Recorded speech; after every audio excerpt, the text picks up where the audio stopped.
Hey, how's it going, guys? I'm Paradoxic, and we are back with more reactions for Titans. This time we are on to episode 4 of season 3, and we had a hectic few episodes to begin with. We had a hectic kind of first 3 episodes to begin with. Great introduction to Red Hood, and great kind of way to integrate the team into Gotham and to integrate them into this new setting with this new threat and all this crazy stuff going on. And then episode 3. It took away from us. Episode 3 robbed us. It robbed us of of our one and only Titan, Dove. Not Dove, Hawk, even Hawk.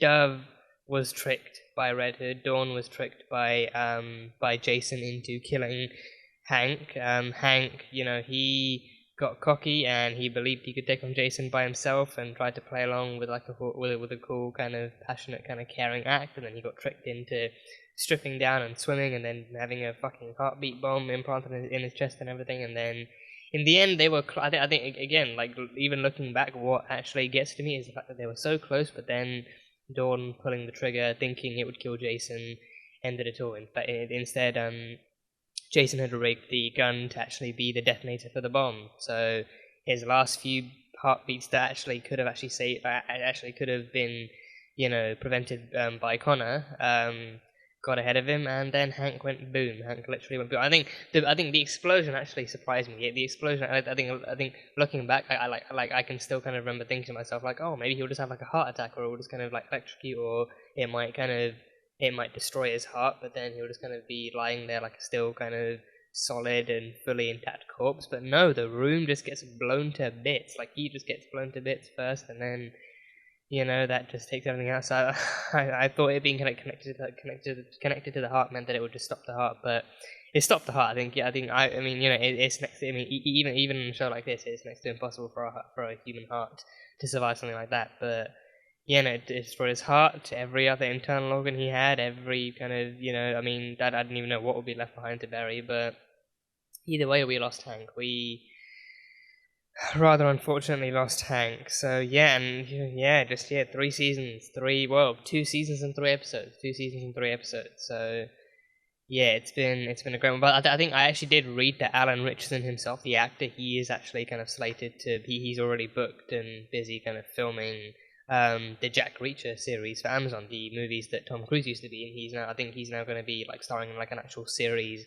of this, like based off the same character, just kind of recasted with him for Amazon Prime. So I guess this was his way of saying goodbye. This was him being like, he dies as Hank, has Hank Hall, and then he gets reborn as Jack Reacher. So I am intrigued to see. I mean, I've seen one of the Jack Reacher movies, but not all of them. I don't know how many.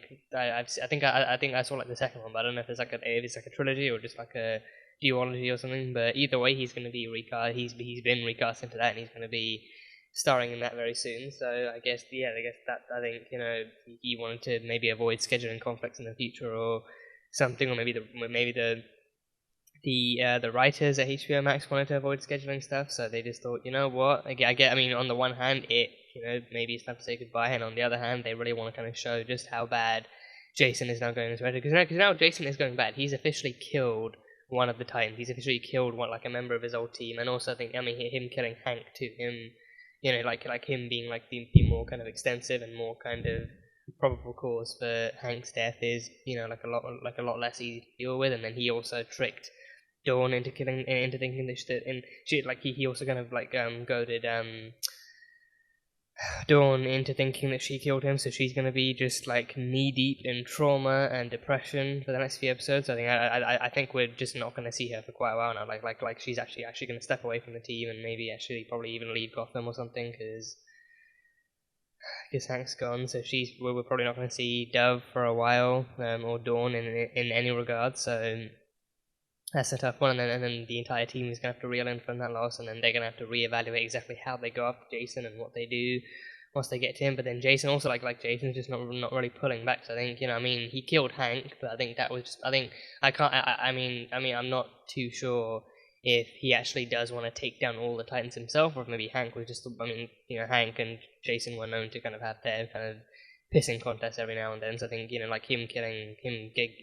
being able to kill Hank in his own way was, dark enough, and it was also just him just getting back at him in the most brutal possible way. But yeah, he's also already made it clear that he no longer stands with the Titans. He's like, he's doing his own thing, and it's his own thing also just so happens to be villainous too. So yeah, I can't really see too much of a redemption arc in his future, but I guess it's just gonna have to wait and see how the rest of the season actually rolls out on him. But yeah, it's crazy. It's actually crazy. So he's just really like doing a lot of the stuff that the team blamed him for not doing. I even pointed this out last time. Like a lot of what the team kind of and like people just blamed him for seemingly not being able to do as Robin.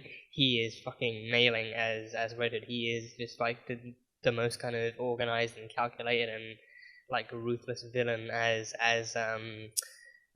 Red Hood and everything. So I think it's safer to call him a villain now, but then seeing how he actually rolls out in the future, I think it's just kind of like a wait and see kind of thing. So I don't know. I really don't know, but yeah, we had to say goodbye to Hank. And yeah, so Jason, I think Jason too. I think it's fair to say he also might be working with Scarecrow too. I think Scarecrow is the only other person who's also been used as a consultant, but then he also seems to kind of speak of Red Hood in like almost like an analytical way by nature, but also almost in like a precognitive way. Like he's actually thinking ahead to what Red Hood might do, and almost like admiring it, or almost kind of like announcing it and stuff. And like instead of actually warning Dick, like he's actually, he's a villain, so he would have his own level of admiration, his own kind of hidden sense of like villainous kind of connection to Red Hood. But yeah, I think again, after having played Arkham Knight, it wouldn't be the most implausible thing in the world, and I could definitely kind of see it happening. But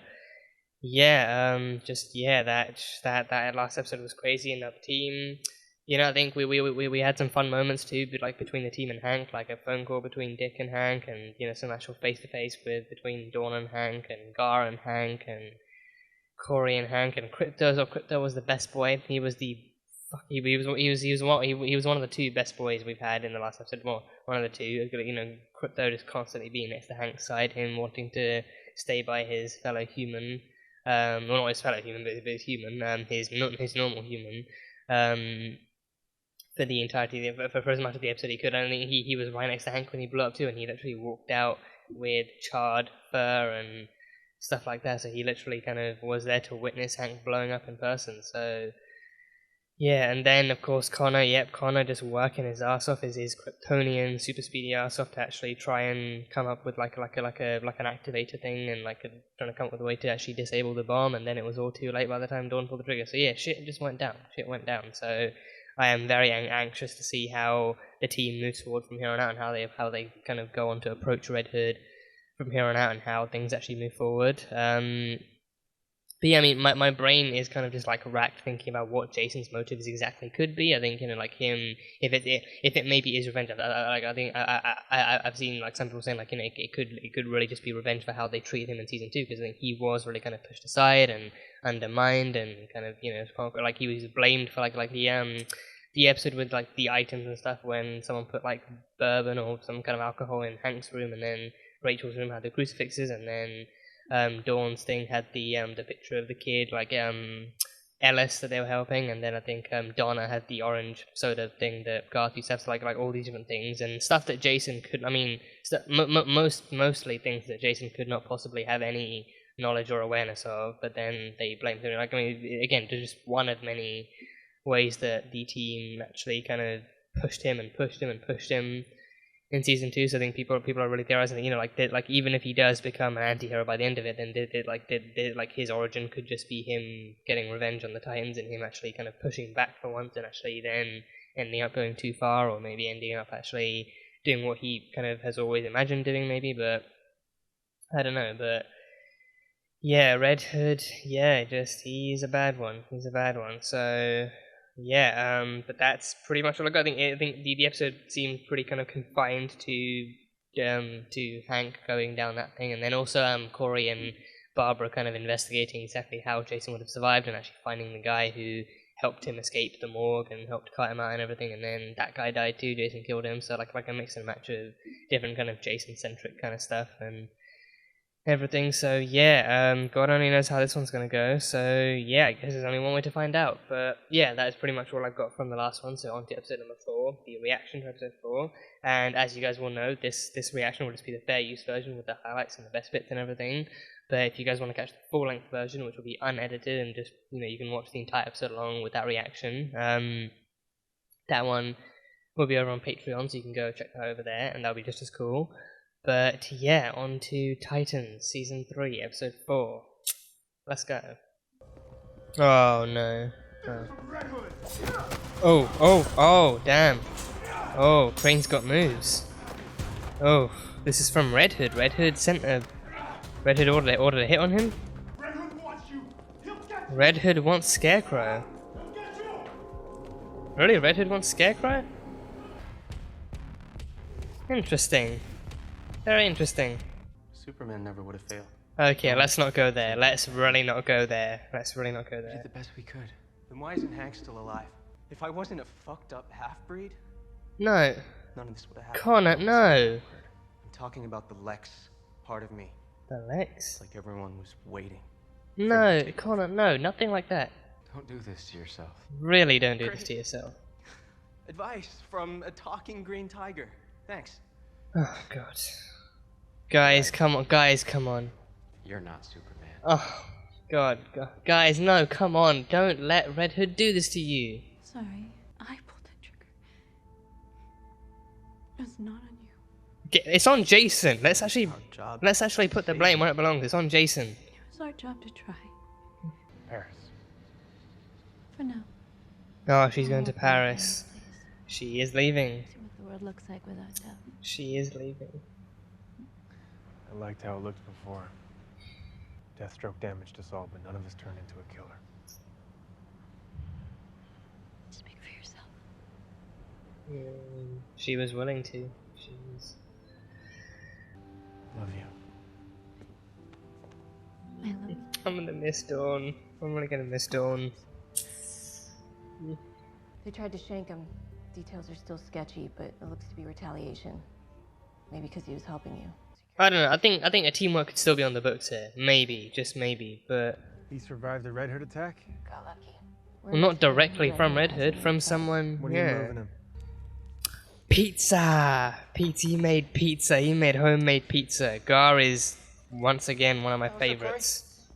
Made a pizza. Gar is easily one of my favorites. Where's Alfred when you need him? Oh, is she? Sorry, not a joke. Oh boy. Oh, she's under her trance again. She's under her trance again. Oh, ay, singed arm. Hair and mouth. Oh, jeez, a frying pan. Oh. Oh god. Oh, he's good. Oh boy. We really need to get this sorted out. Stay away from me. Oh god. I'm supposed to be the one people turn to for help. Because you're a Titan, but you're also human. No, The but grief she's you actually feel, the not. fear, She's not human. it's just part of being one. That's just it. I'm not human. Yeah. God damn. Where's a Tamaranian therapist when you need one? Oh god. It's a sensory deprivation. Ah, sensory Takes the deprivation, Batman yeah. uses meditation. It's supposed to help you block out the Yeah, this outside could world, work. super focus. This could work, and it should keep her contained too. Are you putting me in timeout? Pretty much. It's made out of reinforced steel and depleted promethium, Yeah. so it's basically indestructible. Yeah, should definitely keep her Use it without contained. hurting anyone. So I mean, this is like the best you can get. Bruce just getting the absolute best tank he could get. Because I think usually you're submerged in like water too, right? You have to actually wear like a bathing suit or something. Oh, is that Blackfire? That's Blackfire. That's her sister. So she's imagining her. Or she's like being put in her shoes. Oh. Oh, it's Dick. Oh. Dick is rescuing him, really? Dick is rescuing Crane. Got that paperwork set to go. So he's breaking Crane out of Arkham. And Red Hood's there watching the whole thing. Yeah, they gotta be in some kind of deeper rooted cahoots. Yeah, they gotta be in some deep rooted cahoots. Look, I don't need to worry about that piece you nicked from the BOP back there, do I? I mean, you wouldn't shoot a bound and defenseless man now, would you? Keep talking, you might. Depends. Oh, she's in a car? No, this has to be a vision, right? This has to be another vision. Let me out of here! Who is me? Gar! Gar? Wait, what? How is Gar? Wait, is this real? Is this real? Oh my god! I try to help you and this is the thanks I get? You knock me out, throw me in the back of a trunk and drive me out. This is What the real? hell even is this? No way is this That real. was me? No way is this real. You went into a trance, broke out of the isolation chamber, and when I tried to stop you, you Oh, That's bad. She, not even a I'm Wayne. through being Yeah. nice, taking care of all of you. You, Connor, and everybody else sucks. You suck. Oh. Oh. Corey, oh god. No. Okay, everyone's having a rough time. You drove out here asleep. Yeah, everyone's having a rough time of it. Yeah. Only one way to find out. Okay, hi, yes, Common Sense Committee. Let's talk this out. The Common last time Sense you saw Committee. your sister, she cooked your boyfriend, right? Either I find out what's down that hatch, or I keep sleepwalking and punching you in the face. Yeah, the sooner you figure this out, the sooner the visions are over. Yeah, let's keep Gar intact and nice and bruise and burn free. Yeah, let's just figure out what the fuck's going on. Out of respect for your father, and because you took on a shitty job no one else would, you have until midnight to fix this. Then it's a BOP. Really, all of that and only until midnight? We'll track Really? him down. Jesus, Gotham. You'd think people would be a bit more generous. Bring Crane back. I will. I'd get that in writing if I were you. Is that him listening? Yo, Babs. Jesus, Dick. I need Crane back Yeah. here right now. Fucking Crane. Police talking about what happened to that Hawk fellow. Okay, Crane. That isn't. You have no jurisdiction in that conversation. You have no jurisdiction talking about that. Oh boy. Oh, she's contained. She's in containment. Just like magic, here you are. Does he know them? They're Titans, or? Sorry, I got lost there for a moment. You two probably have some questions. Is he gonna run for it? He's gonna make a run for it. Yeah, he just. Yeah, he knows. He knows. Oh damn! There's a trip net, a tripwire net. Damn! So there are traps around these woods then. Huh. Are you done now? There was an attempt. There was an attempt. The attack at Arkham was a phony. It wasn't a hit. It was just an excuse to get your ass. Breaking him out. Breaking him out. Red Hood's your protege, and I know he's coming here to save you. Bruce took him here too. That's where he trained us. The training camp for Robins. Whoa. We'll see him coming a mile away. That's a training camp for Robins. So why would he walk? Isn't that what you did to all the young people? That you failed? Abandon them? How was that little witch girl, by the way? Rachel, you son of a Or the bitch. new boy?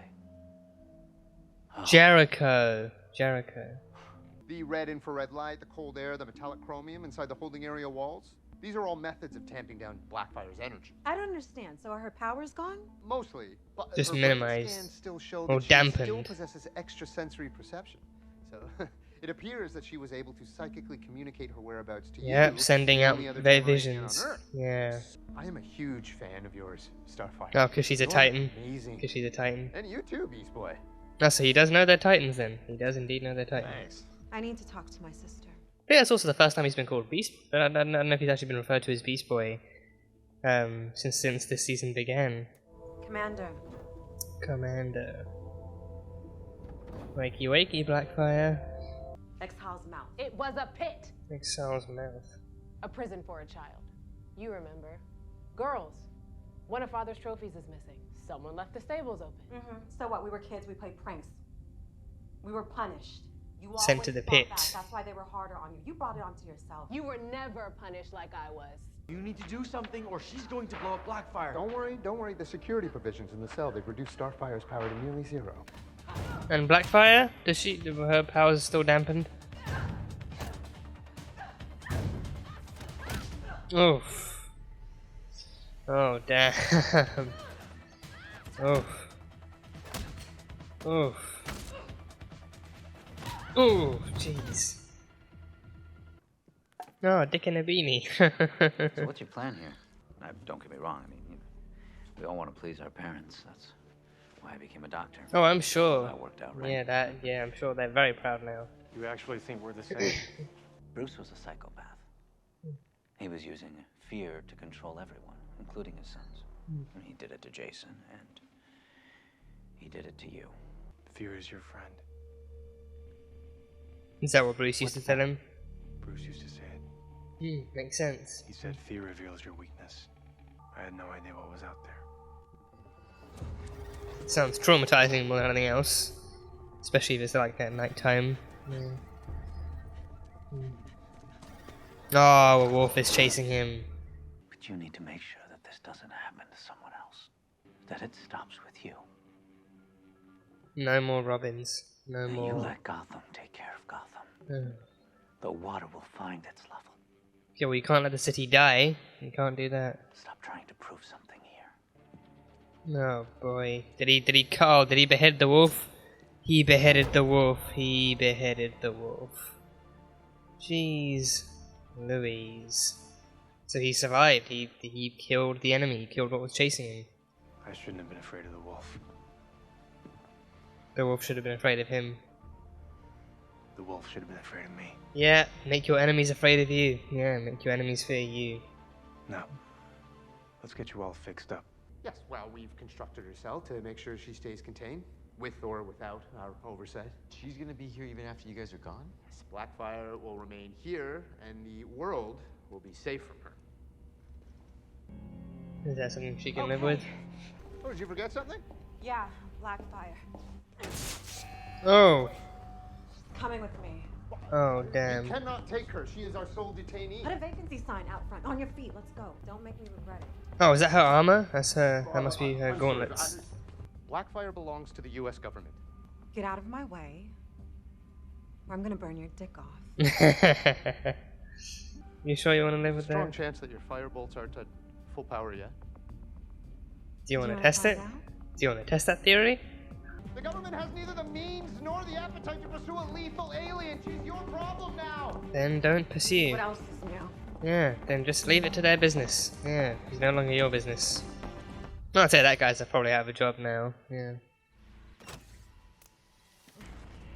Oh yeah, that was Crane. That was Crane. Oh, that was Crane. Oh. Oh, jeez. Oh. Oh. Oh, jeez. Oh, that's such a cool shot. Oh. Oh, nice one, yeah, nice one. So now Crane's gonna escape then? Crane's gonna make a run for it? Oh no, he can't. Oh, there's a force field.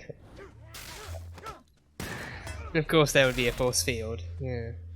Come on, dude. You're just like the old man. A copy. Everything you do, ever did is because of him. Oh, jeez. You really let him catch you off guard like that, Dick? Really? Come on, you're better than this. Oh, the chopper's here. Oh, God. Commissioner Gordon. Oh, don't do it if it's gonna... Oh. Did you hit the target? Oh no, God, Dick. Did it hit Jason too? Or is he gone? He's fucking gone. That little shit's actually gone. Oh God, you just...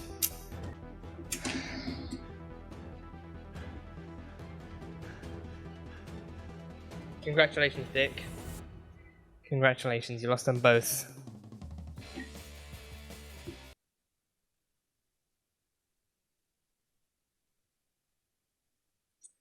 Unbelievable. Unbe-fucking-believable.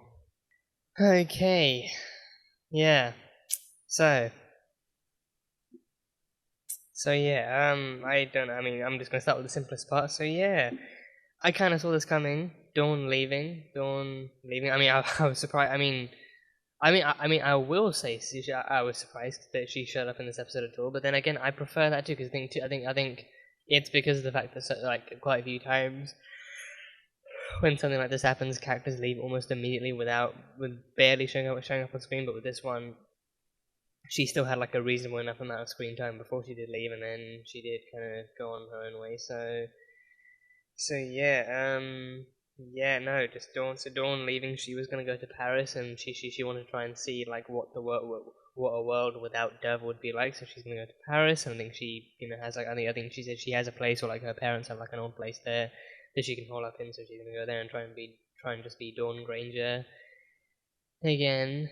So I mean, she has no other family. Like she does not want to get involved with her stepdad at all. I think she might have a sister. I vaguely remember her mentioning like a sister in the backstory episode in season 1.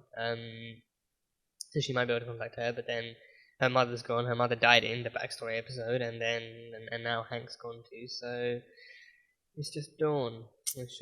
So yeah, hopefully she is going to be okay, and hopefully she does. I mean, I don't know if she's ever going to be coming back, or if they're ever going to try and incorporate her into the show again. But I feel like this is the most human exit she can have, and this is what she needs. So very, very understandable. But yeah, so that's Dawn. And then Connor. I mean, yeah, Connor. I think the Connor thing just annoyed me. Like him immediately blaming himself, and then also kind of, and then him also kind of projecting too, because the thing he blames himself for this, and he also blames himself for for him not being completely Kryptonian. I don't know if he maybe feels like if he were fully Kryptonian and not even slightly human, then he could have done a better job. Because I mean, he mentioned the Lex side of him, but then the only biologically the only thing I can actually imagine would be impactful is him having any kind of human biology in him at all. So like that I feel like that then might make him not strong as Superman, but or as powerful as Superman as a whole. And then I think that's one of the things he's focusing on. But then I think he also specifically mentioned Lex too. So I don't know if I don't know if he was actually mentioning Lex like Lex's traits being latent in him, and then that kind of holding him back, or if he was just kind of labeling Lex as the kind of other as the other part of him, as like the actual human side of him. So he's just kind of mentioning Lex for that. But either way, I think deep down he does feel like the human side of him held him back, and if he weren't human, if he were fully Kryptonian, then his powers could have been probably at the same level as Superman. So then he could have then solved it. I mean, he feels like he could have then solved it, which I mean, it is true. But then again, I think like dwelling on that isn't going to help anything, and it also using that as a reason to blame himself also really isn't going to help anything. So I think it's just I think it's kind of. I think as soon as he started, I felt like there's kind of like for this kind of context it makes sense. Like he'd be looking for. I think he would understandably be beating himself up because especially because the fact that he is already enhanced, he can already do things that most humans can't really do. So then he would use that as a reason to push himself forward and to try and create the activated thing. But then if he still fails, then he's gonna try and find some reason to blame himself. He's gonna try because then like. With what he can do, I think he's definitely gonna feel like with what he can do, there's no reason he shouldn't have been able to save Hank as well. Because he managed to save Jason with his powers. He managed to save Jason just fine with his powers. But then if he can't stop someone from being killed by Jason, if he can't save Hank with his powers, then he's gonna feel well then something's gonna be wrong with him. Something's gonna be wrong with him, and he's gotta be not as powerful or valuable as he thought. But then. Also an equally shitty mindset to have, and he even calls himself like a fucked up half-breed and everything. So he just feels like the human side of him distorts him and damages him, and actually holds him back from being what he can be. And then being like a mix of the two just kind of is what results in his failures, which isn't true at all. Isn't true. And then Gar tries to comfort him. Gar tries to comfort, but then in anger, Connor lashes out and says, "Great, the talking green tiger is giving him advice." So yeah, I think again, Jason doing this stuff. Jason is deliberately and specifically trying to cause tensions between them. That much is clear. That much is obvious today. So killing a Titan is one thing, but then actually using that, letting that death stir up tensions between members is like a whole other thing. So it's just kind of what obviously goes down. So yeah, and then of course the comparison to Superman as well. I think that one I then immediately saw coming, like him degrading himself due to his own kind of mixed kind of biology, but then also being Superman never would have failed, and And again, I think the hurtful thing is is it actually makes it I mean, you know it makes sense. You know why he's saying like, oh, Superman is purely Kryptonian. He has all these powers that can allow him to, run around the world and end up in the exact same spot. Within half a second, he would have made it. He would have made it to Hank before Dawn even touched the gun. So like him actually comparing himself to Superman, which isn't even fair in the slightest. I think upon powers, like Superman also has years of experience having mastered and honed those powers too. So yeah, I mean, yeah, Connor honestly just needs to cut himself a break and actually stop letting a murder at the hands of Jason get to him. Like, I mean, because I feel like deep down, I mean, because he mentioned it. I think he mentioned it last episode too. Like talking about how he saved Jason, but then if Jason was actually going to go around killing innocent people, then they would have to do what Titans do and stop him, because he's then becoming bad. So he's already well aware of that, but now I think he's also moved on to actually kind of hyper focusing on himself and his failure and his lack of ability to do what needs to be done as Superboy. So yeah, it's just I think it's just kind of classic, kind of like a classic display of team tensions arising as a result of a loss and as a result of someone getting under their skin and everything. So yeah.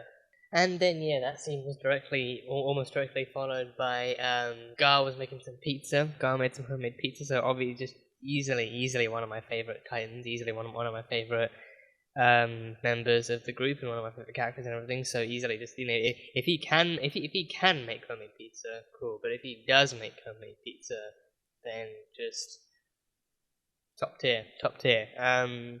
But yeah, he was making pizza, and then Corey walks in. I think she didn't immediately have the green eyes thing, so I was kind of curious. But then her like the way she walked in, her face and her facial expression and her eyes and everything did still kind of tick me off. And then she immediately threw a fireball and everything. So at that point, I figured, oh, she's likely having one of her visions again, and she's still sleepwalking and actually going around doing those things. And then given what we find out later on, that her visions are pretty much just Blackfire reaching out and getting her to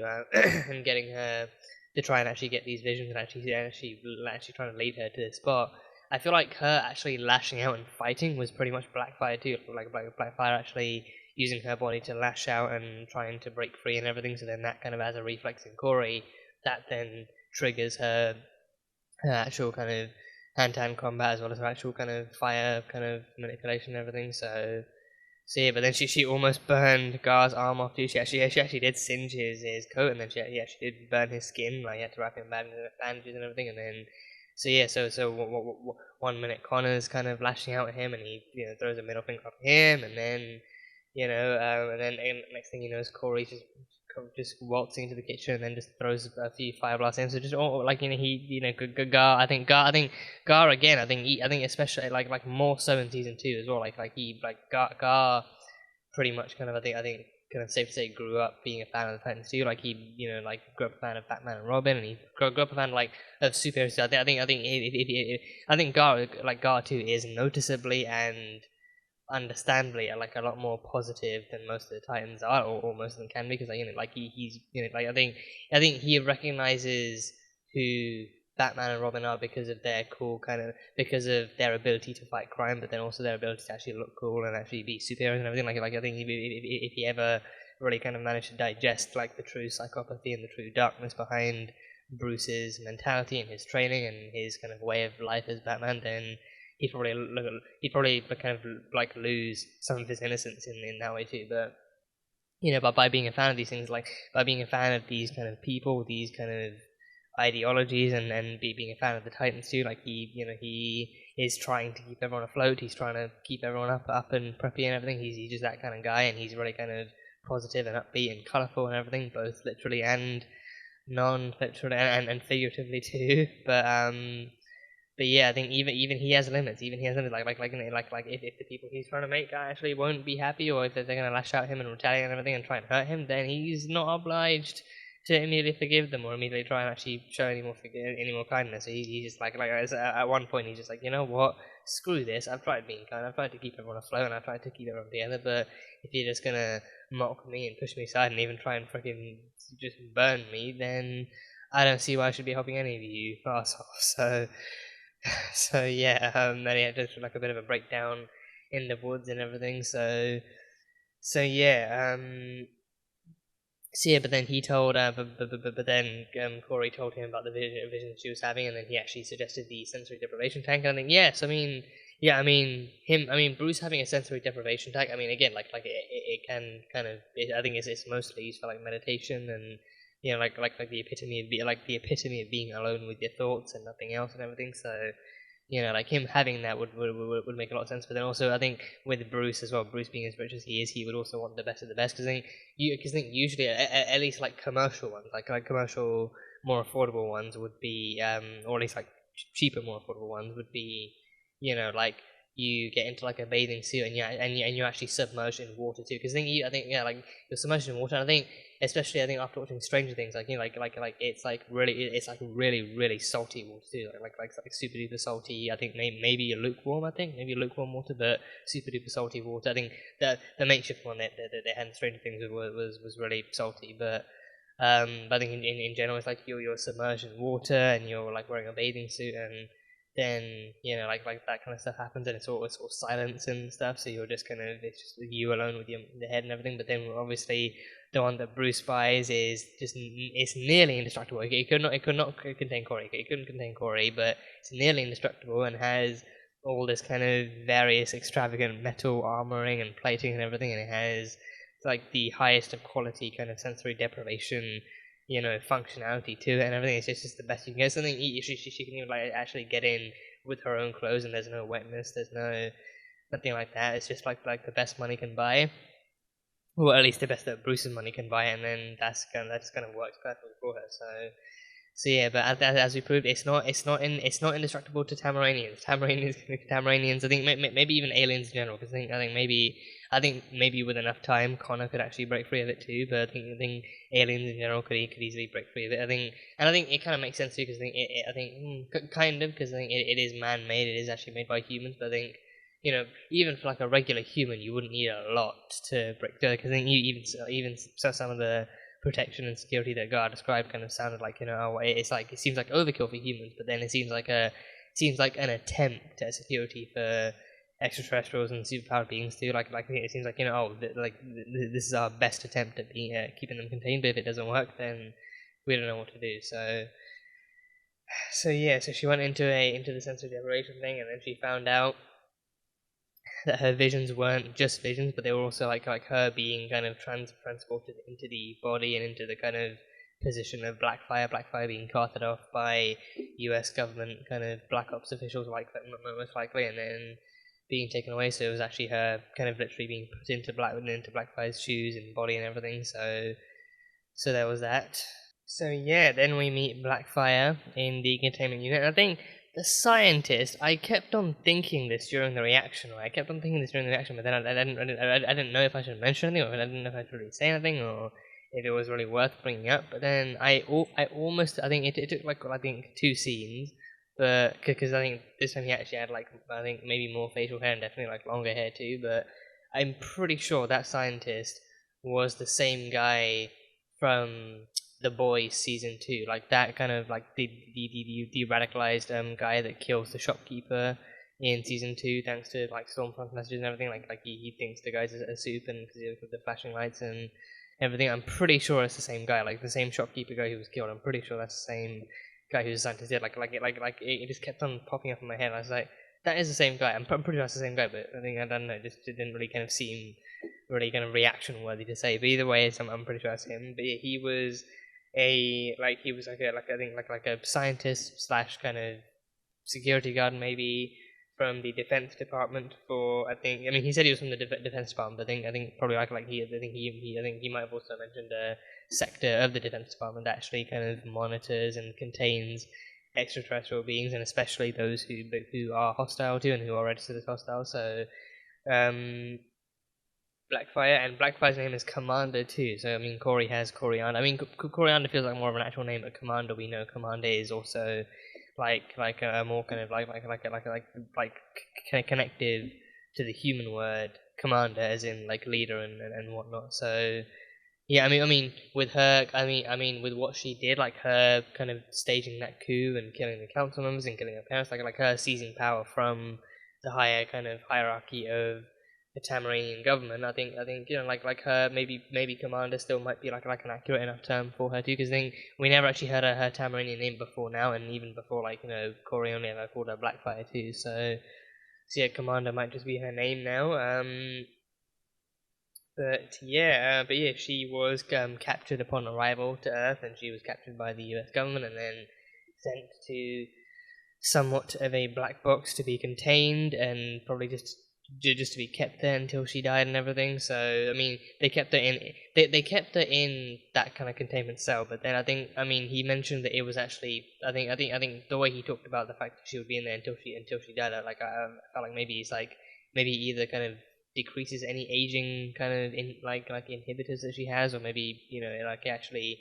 The power dampening was definitely there. He said definitely tampers with her powers. I assume he meant it definitely dampens the powers and makes her weaker. But then whether or not it actually kills her, I don't know. Because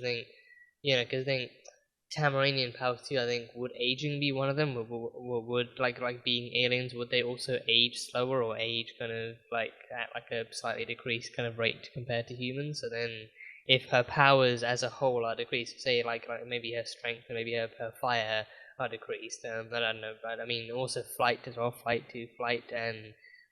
and bullet immunity, like the bullet shields that like Starfire has, and then strength and maybe and her fire too. So all those powers are decreased. But then if she doesn't have any age powers, then does she still age at the rate of a normal human, or is her aging? Either way, either way, I feel like it would still be changed. If she didn't have age powers, then great, she ages at the rate of a normal human. But then if she also does have aging powers, then those powers are also decreased. And then, because then I can't tell if maybe the infrared light and all the power dampening stuff going on. I don't know if it's just dampening her powers to the point where she's mortal and human, or if it's actually slowly draining her of her powers and her life too. I don't know if they actually mention that, but I think Corey did just kind of mention so she stays in there until she dies, and there was no specific time frame mentioned. So I think either way, in that sense too, either way it works. Either she actually does slowly lose her powers and her life force with it over time, or maybe her powers are dampened to the point where she's actually under more of a human and a much more mortal kind of state of life. So yeah, either way, then she dies. So yeah.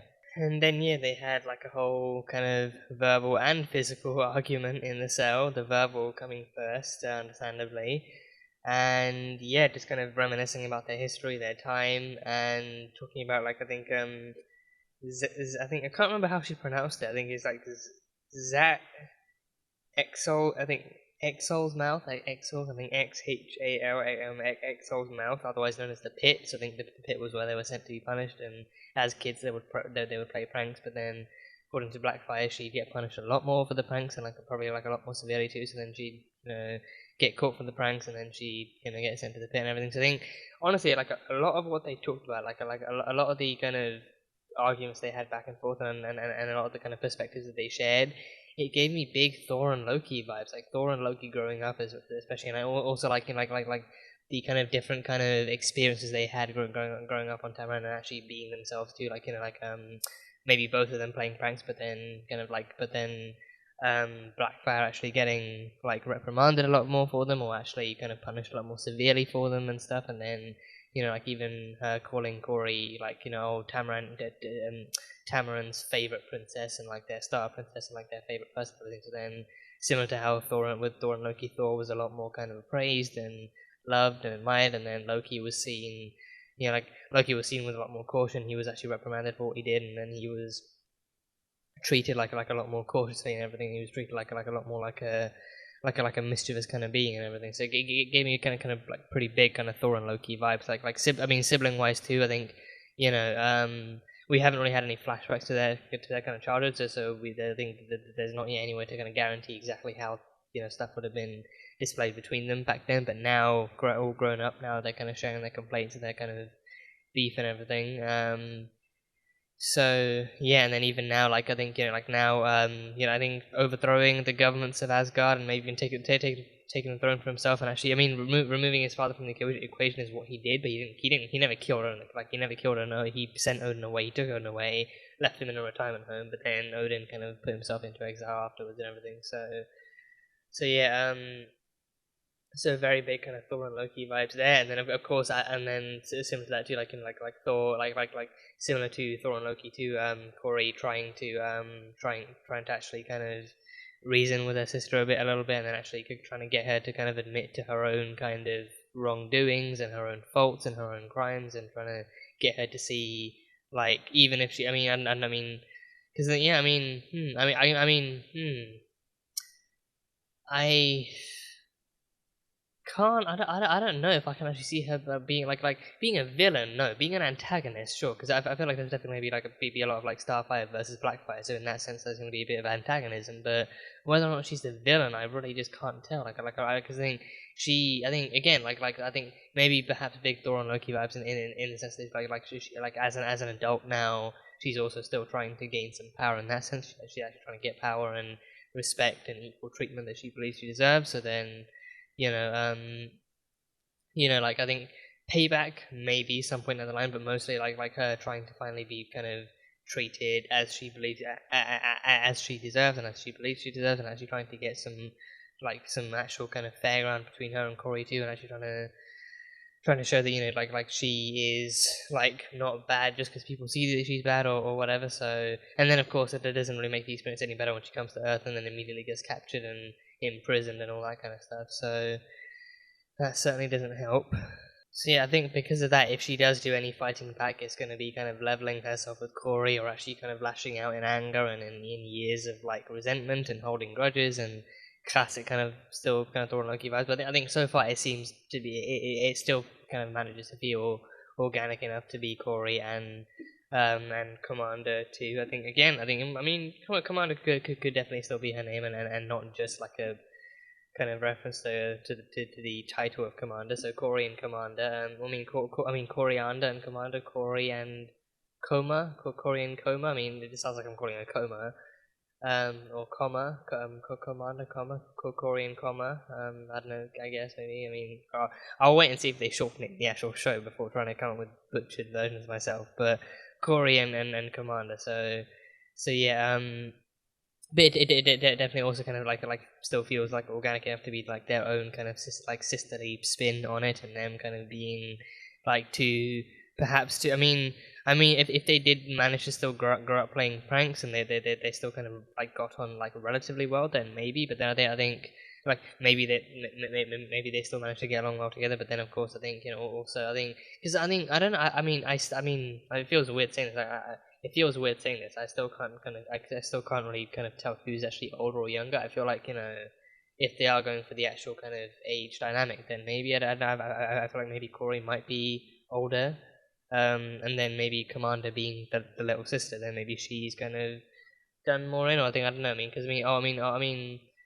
I want to say older siblings might get reprimanded more because they're meant to be set an example. But then in the case of Thor and Loki, that just isn't the case. I mean, literally the one time Odin tried to set an example there, he just banished Thor to Earth, and then that was it. But then he was never punished for any crimes. I mean, Thor was too busy learning how to be a great warrior and learning how to do things. And then Loki was too busy learning magic and playing tricks. And then only one of them was actually doing anything even remotely mischievous. So with Corey and Commander, I don't know if they had a similar dynamic where, I mean, I guess maybe Corey would have actually spent most of her life actually kind of preparing herself to be the princess and actually kind of living by that too. So actually kind of focusing more on actually, I mean, maybe on the outside focusing more on actually being the princess that everyone would love and being the one that everyone would respect and actually earning respect as her parents would have actually taught her to do. But then on the downside too, actually still kind of playing pranks with her sister and actually trying to feel more like a person and not just like a position or a role in the royal family and everything. So then she would do that, but then because I think, but then because she would need to be the princess, then maybe her only punishment would actually be kind of being forced to kind of do more regal and royal things and actually trying to sit in with actually being made to sit in with the family on royal meetings, or doing whatever kind of princess kind of duties kind of befell her. But then with Blackfire, I think, because I mean, Blackfire. I think Blackfire was a princess too. Right? I think she was. I mean, she was also like a princess of the royal family too. And then, just maybe like younger. So then, because of that, I think because then Corey would have been the more direct ascendant to the actual throne. Then maybe she had a lot more responsibility on her shoulders, and then they kind of made her focus on that. But then with Commander being a few years behind, she was then more susceptible in their eyes. She might have been more susceptible to being punished or being taught a lesson or something. So then, because of that, she kind of and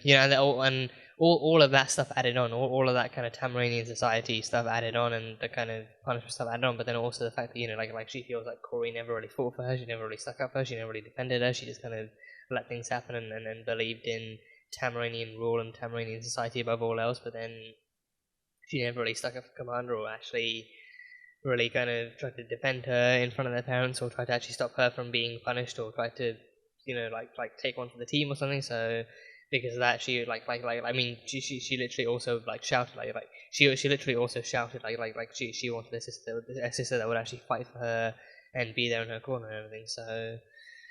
So yeah, so I think maybe in that case, again, not to diverge too much from the material that's already there between Corey and Command, not to take away too much from the stuff that's already there, but then also in terms of in terms of the kind of comparisons going on in my head, maybe a bit of Thor and Loki, but also maybe a bit of Nebula and Gamora too, maybe without the actual kind of psychological and physical abuse from the hands of their parents, but then also maybe just more because in that one too, Nebula talks about how Gamora was the perfect one, and Gamora was one praised and favored for everything, but then Nebula was one who was tortured and looked down upon, and she literally also said, she, Gamora only ever wanted to win and rise victorious, but then Nebula wanted a sister who would actually fight for her and actually defend her and side with her and everything. So similar-ish, just without the actual experimentation and abuse and trauma and everything. So yeah, interesting stuff between Corey and Commander. So then in the end she ends up saving her. In the end, she still after one kind of mini chat on the way to the ladder with Gar, she still kind of ends up saving her, and then ends up actually taking her with her. So then I think in that case too, I think it might also be a case of she can still be contained, but then contained under Corey's eye instead, because then otherwise there's no kind of telling what else the US government might do to her, or what other conditions she might be kept in if they decide to move her from there, or what worse they might do to her. But then in this case at least, she herself can keep an eye on her, actually try and keep her contained, and then maybe I think maybe also deep down what she's not maybe what she's not mentioning yet would probably be that maybe now, if she does this, for one thing, she can then kind of earn Blackfire's trust too, because then because then she can actually prove to Blackfire that she's not just gonna leave behind to rot, and then maybe she still does care about her. But then also, once that works, then maybe actually getting through to her, actually talking to her a bit more, and actually trying to get through to her and seeing what's what, and actually trying to connect with her again. And actually, after all these years, actually trying to connect with her and seeing if there's any way to rectify any pain she has, or any kind of bad or hard feelings she has towards Starfire, and seeing what can be done to her. But then I think the trailer did still show us Blackfire fighting in her actual costume. I think Gar actually had that in the back too. He actually kind of actually checked out one of her gauntlet things before putting it back in the actual rucksack and swinging over his shoulders. So I think they took her suit with her. And then in the trailer we've seen she does fight with her suit back on. But then whether or not she's fighting the good guys or the bad guys is a bit of a question. So then I'm wondering if maybe that happens after she talks to Blackfire, and maybe after Blackfire and Starfire once again actually rekindle some sense of a connection and kind of foster into something more positive, and then something actually works out between them. So I guess we'll see. But now she did save them. She did save her and actually take her home with her. So yeah, looking forward to seeing what the future holds between them two. And then we had the stuff with Dick and Crane. So Dick broke Crane. The initial hit, the hit on Crane. Crane has some surprising reflexes and combat skills. I initially did really think that Crane was going to get stabbed, and then maybe he was going to get taken to the med room, and then, or the medical wing, and then something further was going to happen to him there. But no, Crane had some surprising reflexes and combat skills, actually slamming the guy into the wall and then dropping the shank and then doing all that stuff. So that happened. But then yeah, I think I figured it. I mean, he said this is from Red Hood. So then like hearing that, I was like, okay, so now Red Hood is apparently sending someone in to kill Crane. Like that to me doesn't really make a lot of sense. Cause I think because I think again I think again partially because of, like mostly because of my kind of strongly held kind of theory in Red Hood and Crane still kind of being in cahoots, is still kind of being connected in one way or another, or maybe like some ways or others.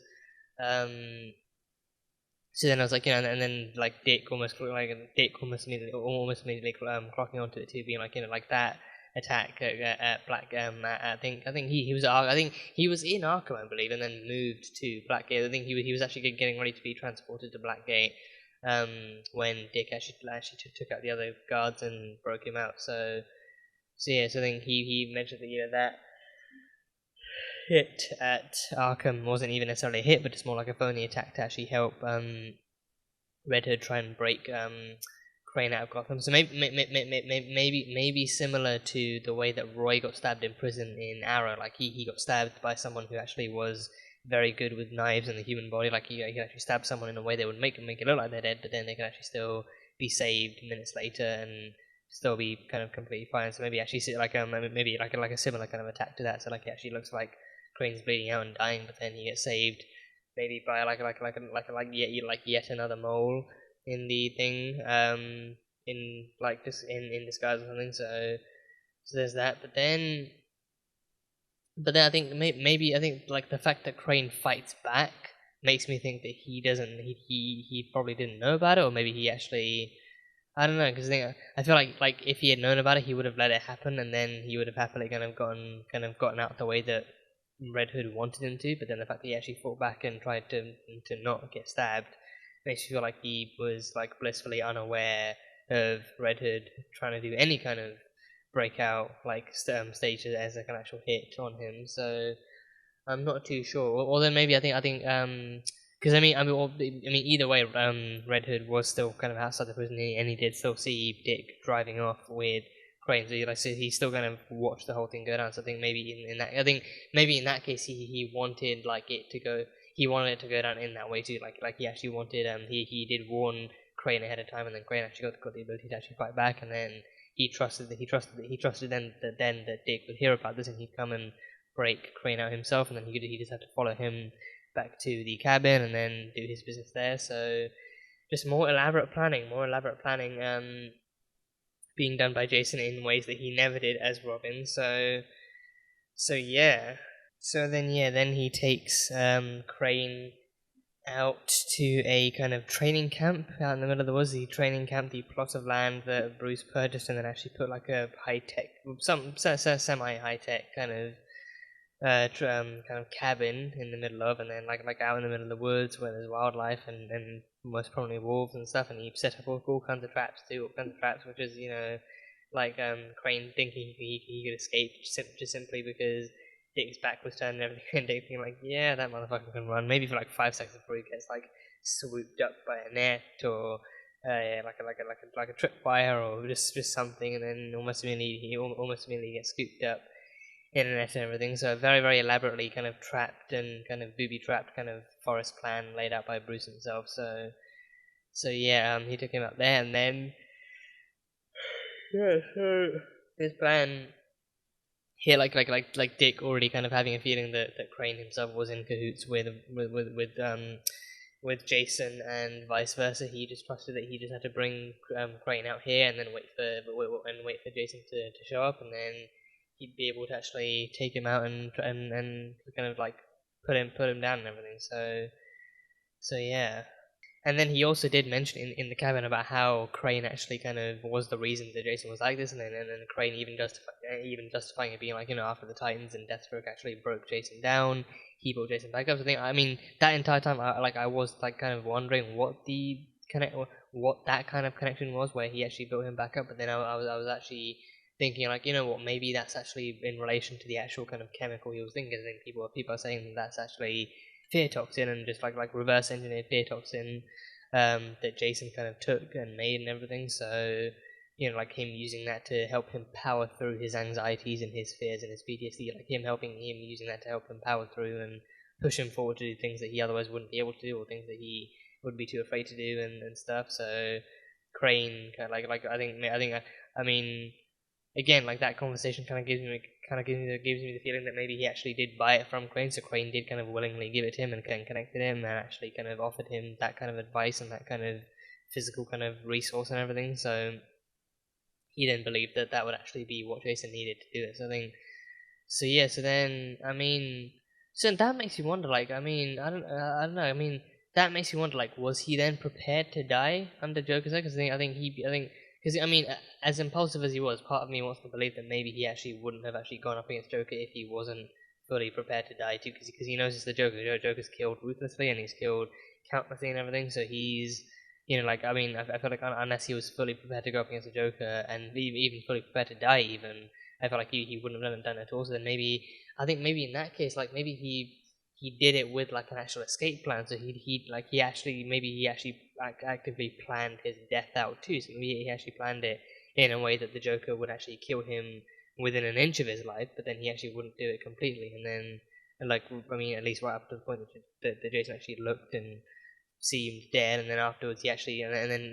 the entire time he would have already had his contact inside the morgue, kind of working to get his body in and out in like a jiffy, and then so then maybe he actually planned his, so he actually then used like the fear toxin and other kind of resources and other kind of step-by-step kind of strategies to actually plan his death as Jason Todd, and then his kind of reprisal into the world and into Gotham as Red Hood. So maybe he actually planned this all along. So that seems interesting. I think that then makes the revenge stuff even more like plausible, and he even makes it even more sensible. So then he then tricks Jason. Well, he then tricks Bruce and Dick and all the Titans into thinking that he's dead, and then he comes back with a vengeance, and he comes back kind of ready to either pick them off one by one, or maybe actually take one of them like he did with Hank, and then actually getting the others to brew tensions between each other and everything. So he essentially kind of plans out his own death and fakes his own death, and then comes back with like an even stronger, even more deadly, and even more manipulative kind of revenge plan. So yeah, that is complex to think about. And then yeah, the Crane's kind of deeper analysis of, well, not necessarily deeper, but just more kind of accurate analysis of exactly what Bruce is like and what Batman is like and everything, and especially Bruce kind of being the one under the mask who has to maintain the mask itself, like him analyzing him to be this really kind of psychopathic and sociopathic kind of tool of nature that's kind of bred himself and trained himself to be what everyone fears in the worst possible way, and then trained his kind of Bat family to do the same thing as well. So, you know, like him actually being like, you know, I think Bruce's kind of ideology being that, you know, he needs the criminals of Gotham to fear him, so that way they know not to mess with him, and then like they know that if they actually do commit crimes or do anything wrong under his watch and stuff like that, then he'll be there to promptly punish them and everything. But then that mentality also has a darker side, wherein like what he does to the criminals and how he operates and how he kind of uses fear to control can then also kind of scare the public, and it can also create kind of some kind of like very mixed kind of reactions and everything. So then that kind of comes into play, but then also the fact that he uses fear to control. He uses fear to control, and fear being control is oftentimes a tool of the oppressive. So then him using, I feel like for Bruce it would definitely count more as like a means to an end too. I mean, kind of like as a means to an end, but also like for him, him being born and raised in Gotham, he knows exactly how bad the city can be. But then I think instead of actually fixing it, or even not necessarily fixing it, but I think I want to avoid saying that because I'm not too fluent on the deeper canonical kind of history of Gotham. But then instead of actually fixing Gotham's kind of status and kind of like label and stereotype of being like the worst city in America, like instead of actually trying to fix that in any way, like he he tries to fix it in his own way. Basically, he tries to match the fear and danger levels of Gotham. He tries to be the most dangerous thing in Gotham. He tries to be the most feared being in Gotham, and being like, I'm not afraid of the criminals, but they should be afraid of me, because then I'm the one who can actually do all this, that, and the other. So, and then, like, I mean, for him, like he trains himself to that's kind of his kind of choice. But then he also instills that same kind of mentality in the people that he recruits and stuff. And I'm thinking, like Gordon being Gordon, he, I think he definitely wouldn't probably wouldn't agree too much with his methods, but then he probably wouldn't be able to argue with Batman's results either. So he'd be like, it would then start off from being like something very, very reluctant to then being like a kind of cooperative kind of partnership too. So then that comes in, and then of course, like him recruiting Robins, but then also treating them as sidekicks and actually trying to, actually instilling them with that same thing, like, like the streets of Gotham are mean, the criminals are mean, so you have to be mean, and you have to actually try and be this kind of damaged and broken down and kind of dark, brooding kind of figure of justice and everything. So, Bruce's kind of mentality, like, is that, you have to hurt them before they can hurt you, but then you also have to hurt them so they can't hurt anyone else. And then, like him using that kind of darkness to power him through, but then also using that darkness on other people too I think it is what pretty much makes him dangerous, and it's what Crane was trying to pass off to Dick as well. And then of course, like Dick's story of actually being left out alone in the woods, with I feel like it was probably nothing but a Bowie knife too, like him being left out in the woods, running for his life and being chased by a wolf too. So Bruce then trying to, I think that lesson probably being like a lesson in controlling fear and using fear to your advantage, and actually survival stuff too. So then, in the end, Dick, as a little boy, he actually manages to actually fight back against the wolf, and he beheads the wolf. Don't know why he beheaded the wolf. He could, I think, if he could have found it. I mean, I guess like a wolf, being as rabid and being as feral and fast as it is, you don't really have a lot of options to analyze weak points and do all that stuff. So then the quickest, probably the quickest thing would be a quick swipe at the neck, or a couple of swipes at the neck, and then you take its head and everything. But then he beheads the wolf, and he brings that back home. He brings the wolf's head back home, and then impresses Bruce. And then of course, Dick being Dick, I think for Dick too, like season 1 was about him actually coming to terms with and realizing that that Bruce's darkness was not something he wanted to be associated with, and he saw too much of. He started to see too much of Bruce himself as Robin, and so he really didn't want to be associated with that level of brutality or that level of kind of chaos or kind of control or anything. So he then wanted to distance himself. So he quit being Robin in every way other than actually wearing the suit, because he still needed the gear, he still needed the actual gear and costume and everything, but then he still kind of went on kind of passing the Robin imagery outside of Gotham. So then it was kind of confirmed that, okay, Robin has officially left Gotham City, and then soon afterwards Jason comes in. So then with Dick, he spent pretty much an entire season wanting to let go of Robin, because then Robin was an identity crafted for him by Batman. Batman created a sidekick who could actually fall in line with his ideals and fall in line with his kind of mentalities and his ideas and his kind of ways of doing the job and everything. And then even Dick stating in season 1, we had different ideas on how to do the job, and he was like a problem solver with it. He was a very, very kind of like a fists and feet kind of style problem solver, which didn't always kind of fly with Dick, and he still couldn't really kind of see himself in that mentality for too long. So yeah, but then come with this one, I think season 2 kind of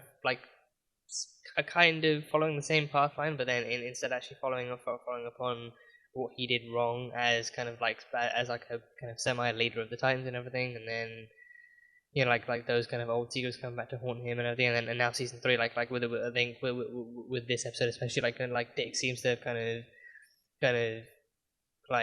internally accepted that what Bruce was teaching him was about survival and was about control and was about using fear to your advantage too. So Bruce actually teaching him you shouldn't be afraid of the wolf should be afraid of you. So you go out and actually send the wolf that message, you should be afraid of me, I'm not afraid of you, I've got survival, I've got skills, I've got Batman as my fucking mentor and everything. So So yeah, that whole message is just kind of loud and clear, and shows exactly the kind of effect that Bruce has on people as Bruce and as Batman too. So yeah. And I mean, it being Batman and Gotham too, I feel like it can't be blamed entirely on Bruce, because again, like Gotham being the city it is, I feel like what Bruce did was adapt to Gotham instead of actually letting Gotham get to him. I think he kind of maybe soon realized he couldn't really change it, but then he just felt like it was better.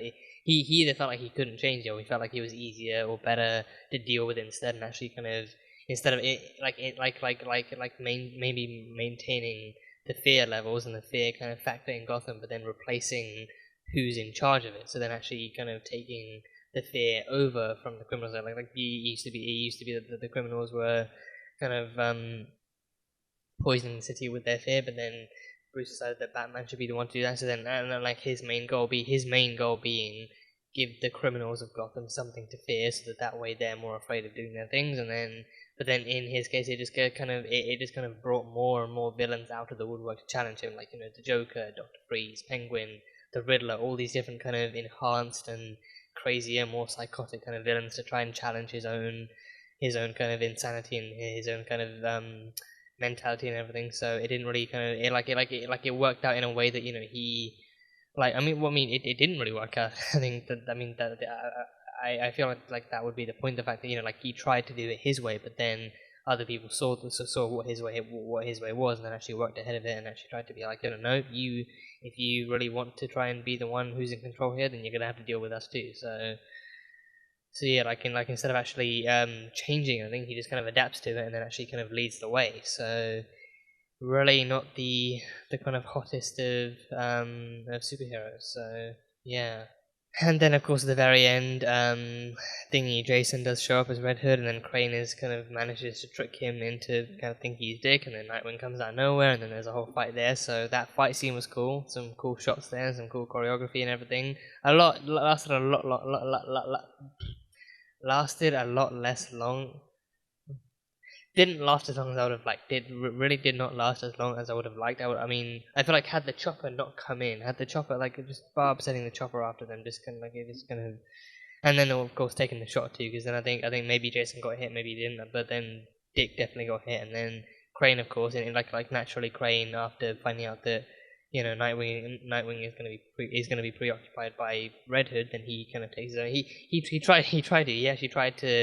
He tried to run, and then he got knocked out swiftly by the actual force field. But then by the end of the episode, his body was gone, so then he was completely gone out of the cabin too. And I think if he was still kind of in that spot, then Dick should have been able to spot him. He probably wouldn't have been too far. But then he's gone too, and then Red Hood manages to escape with any and all injuries that he might have sustained from that. So yeah, Barbara coming in with the chopper didn't really help. So I feel like had the chopper not been there, then definitely would have actually been like a much longer fight and much swifter and much cleaner fight between them. But then even